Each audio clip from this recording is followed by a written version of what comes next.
गुजरात विधानसभा चुनाव से पहले दिल्ली के सीएम केजरीवाल ने पीएम मोदी से अपील करते हुए कहा कि भारतीय करेंसी में गांधी जी की तस्वीर के साथ साथ गणेश जी और लक्ष्मी जी की तस्वीर भी लगाई जाए। इससे अर्थव्यवस्था ठीक होगी, क्योंकि प्रयासों के साथ ही देवी देवताओं का आशीर्वाद भी जरूरी है।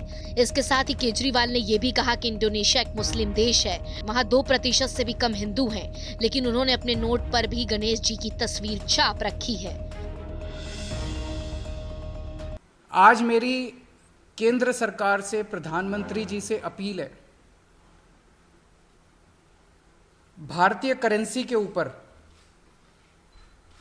एक तरफ गांधी जी की तस्वीर है, वो वैसे ही रहनी चाहिए, लेकिन दूसरी तरफ श्री गणेश जी की और श्री लक्ष्मी जी की तस्वीर भारतीय करेंसी के ऊपर लगाई जाए।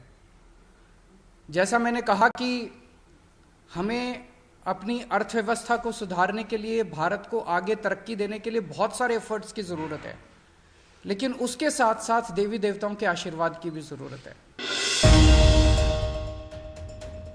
दिल्ली सीएम के इस बयान को बीजेपी प्रवक्ता संबित पात्रा ने ढोंग करार दिया। उन्होंने सीधे तौर पर कहा कि एक मंत्री देवी देवताओं का मजाक उड़ा चुके हैं और आज वो हिंदू बनने की कोशिश कर रहे हैं। संबित पात्रा ने सवाल पूछते हुए कहा कि ये व्यक्ति किस प्रकार का ढोंग कर रहे हैं। ये वही केजरीवाल जी हैं जिन्होंने कहा था मैं तो उस राम मंदिर में पूजा नहीं करने जाऊंगा, लेकिन आज केजरीवाल यू टर्न ले रहे हैं।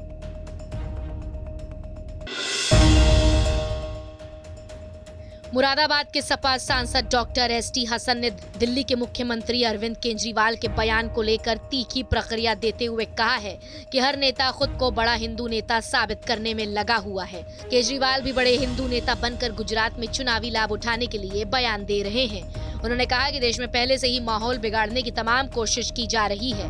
भारत के नोटों पर राष्ट्रपिता महात्मा गांधी के साथ लक्ष्मी गणेश का चित्र होने से देश का माहौल और ज्यादा खराब हो सकता है।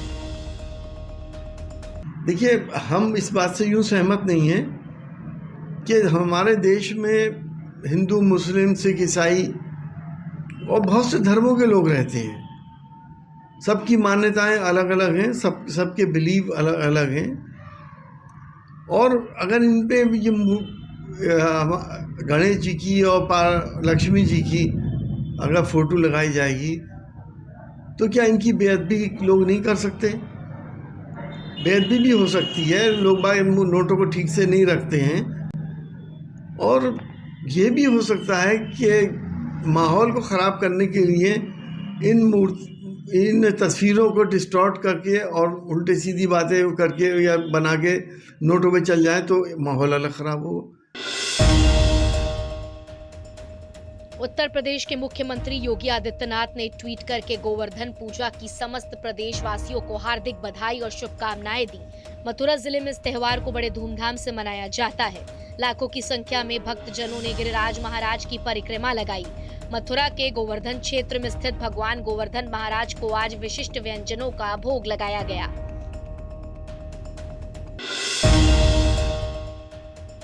बसपा सुप्रीमो मायावती ने ट्वीट कर बीजेपी सरकार पर हमला बोलते हुए कहा कि यूपी सरकार ने विशेष टीम गठित करके लोगों के चंदों पर आश्रित प्राइवेट मदरसों के बहुचर्चित सर्वे का काम पूरा किया, जिसके अनुसार 7,500 से अधिक गैर मान्यता प्राप्त मदरसे गरीब बच्चों को तालीम देने में लगे हैं। ये गैर सरकारी मदरसे सरकार पर बोझ नहीं बनना चाहते हैं तो फिर इसमें दखल अंदाजी क्यों?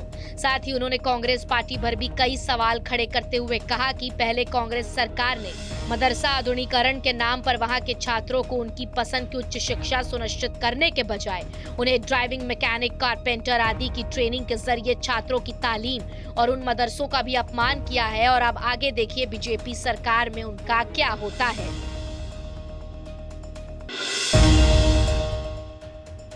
नवनिर्वाचित मल्लिकार्जुन खड़गे आधिकारिक तौर पर कांग्रेस के अध्यक्ष बन गए हैं। एआईसीसी मुख्यालय दिल्ली में चुनाव आधिकारिक मधुसूदन मिस्त्री ने उन्हें जीत का प्रमाण पत्र सौंपा है। इस कार्यक्रम में सोनिया गांधी और राहुल गांधी भी मौजूद थे। अध्यक्ष बनने के बाद अपने पहले भाषण में खड़गे ने पार्टी में 50% पद 50 साल से कम उम्र के लोगों को देने का ऐलान किया है। साथ ही खड़गे ने कहा कि उदयपुर अधिवेशन में पार्टी के 50% पद 50 साल से कम उम्र के लोगों को दिए जाने के प्रस्ताव पर अमल किया जाएगा। प्रयागराज विकास प्राधिकरण ने ग्लोबल अस्पताल की बिल्डिंग को 28 अक्टूबर तक खाली कराने की नोटिस दी है।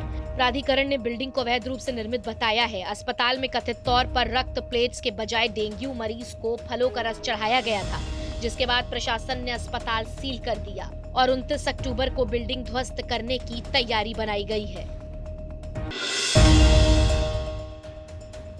गंगोत्री धाम के कपाट को अन्नकूट पर्व शीतकाल के लिए बंद कर दिया गया है। अब 6 महीने तक मां गंगा के दर्शन मुखबा में होंगे और इस दौरान धाम में करीब 2000 तीर्थयात्री मौजूद रहे। कपाट बंद होने के बाद मां गंगा की उत्सव डोली को यात्रा गंगोत्री धाम से शीतकालीन पड़ाव मुखबा के लिए प्रस्थान कराया गया। डोली यात्रा मार्कंडेयपुरी स्थित चंडी देवी मंदिर में विश्राम के बाद गुरुवार को मुखबा पहुंचेगी।